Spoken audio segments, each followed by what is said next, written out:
Hello everyone, this is Krish Jaiswal and welcome back to Grunfeld Project. Today's video will be discussing about Google Summer of Code and who exactly should apply, who shouldn't, and what are going to be the steps that you should follow, the timeline that is there that you should follow in order to have a better proposal and in order to keep a track of the GSoC period as well.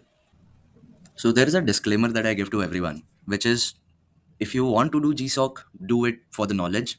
If you are doing it for finances, if you are doing it for getting recognition or getting internships, then please don't do GSoC. GSoC is something I believe should be revered just like people revere code forces and candidate masters and masters, international grandmasters on code forces. So do it just for the fun of doing it. Don't get too serious with it so that you hamper your health and all, and don't get too much involved with it that you are making it your life. If you are not able to clear GSoC, that does not define whether you are a good programmer or a bad programmer, whether you're a good engineer or a bad engineer. So don't let GSoC be a mental pressure on yourself. Do it just like you are doing CP. So we begin with this summer of code with google.com, where we get to know a basic idea of GSoC. So I think this page just gives you an overview of what GSoC is, which is like a global online program that gets you new contributors into open source software organizations.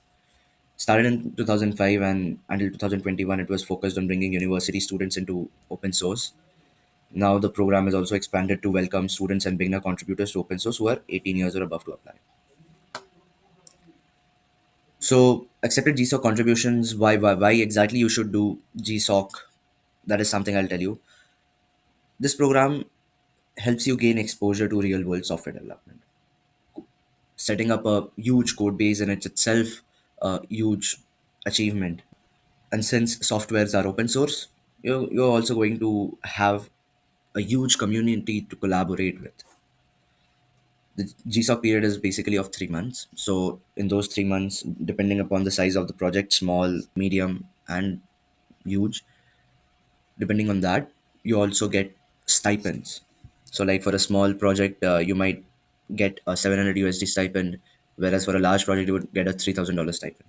Now, the goals of the GSoC program are just to inspire the developers to begin participating into open source development. However, that is not very true when you are going to apply to GSoC, because most of the videos that you'll find online, what they do is they say that you should start contributing into GSoC repositories long back, and then when the GSoC period comes, then you should apply and also include the GSoC repository proposal that you have done or the PRs that you have merged already with that repository. So it is definitely not something to begin like to inspire developers to begin participating in open source, but yes, it is something which if you have a little experience of, if you have a little knowledge of programming, you can do it. Now there is one thing everybody either does code forces or does GSoC, but there is one criteria that filters out this everybody and limits the number of contributors accepted in the GSoC program officially. There can be various fields of you know contributing, one of which can be a front end. If you go to past programs and if you want to go for 2024 program, there are different other organizations with a ton of projects. So like the most popular ones are Apache, Alaska, Apertium, Accord Project, and many of those. Apache, I think, is the best in all GSoC organization, which develops technologies mostly in Java. And if I just view the successful projects, then there is a lot of hard projects that I can see already.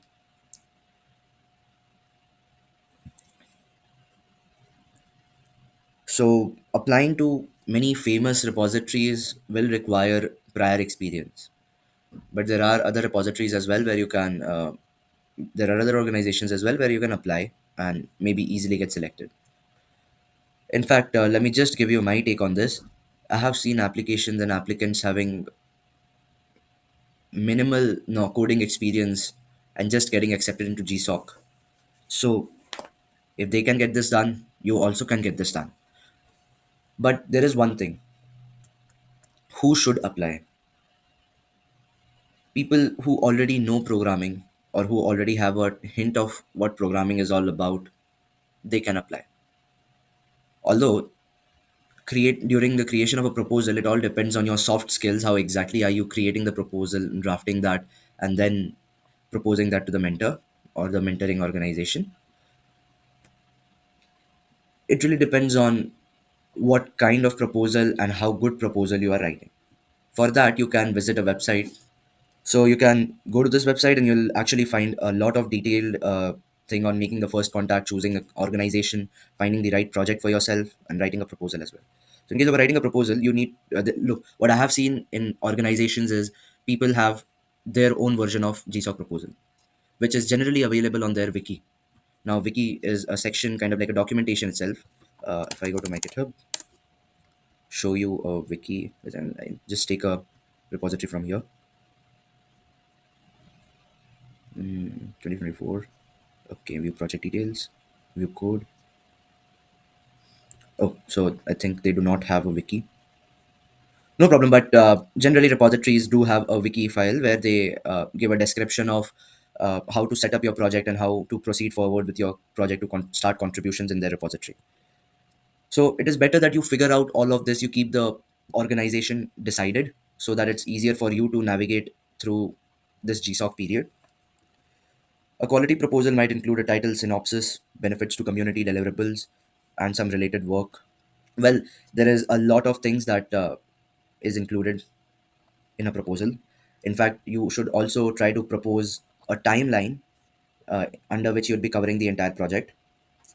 But the main thing being, before applying for an organization, you should know how to set up a repository. That is the first things first that you get sorted before starting to contribute to anything. Let's say if you are contributing to Kubernetes client, uh, let me just get this on board.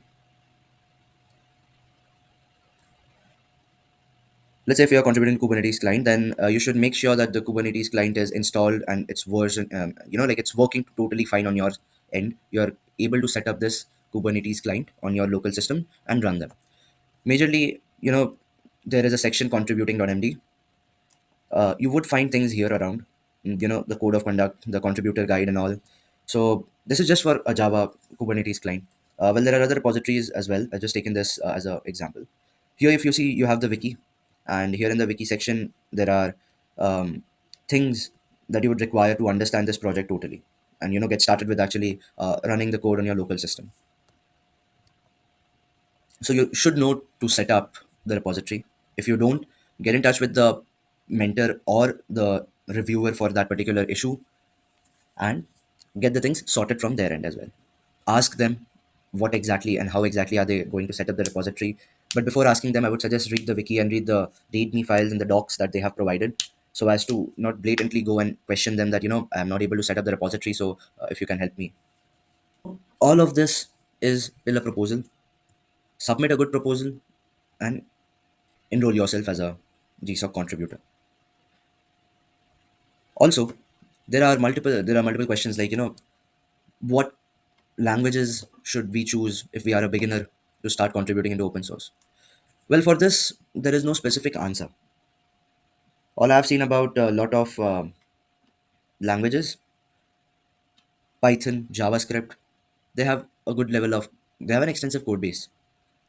So what you can do is you can start with JavaScript and Python, choose your repositories in that way, play around with your repositories before actually starting to contribute into them, and get things sorted out. All of this being said, what to do if you are not selected or your proposal is turned down? Well, then don't really think that much about GSOC, because more than being a GSOC contributor, you are a open source contributor and you should focus more on learning. GSOC is just a validation that you would gain on your learning, nothing else. And that too, GSOC, a lot of applications are based on sheer luck. So if you don't get selected or if your application is turned down, don't feel low about it. Still be in touch with the mentors, still contribute to their repositories, because it'll seem equally beneficial on the resume if you write that you have contributed into GSOC's repository and you actually give the link of your PRs and issues that you are working on, rather than having contribute on GSOC on some minor project.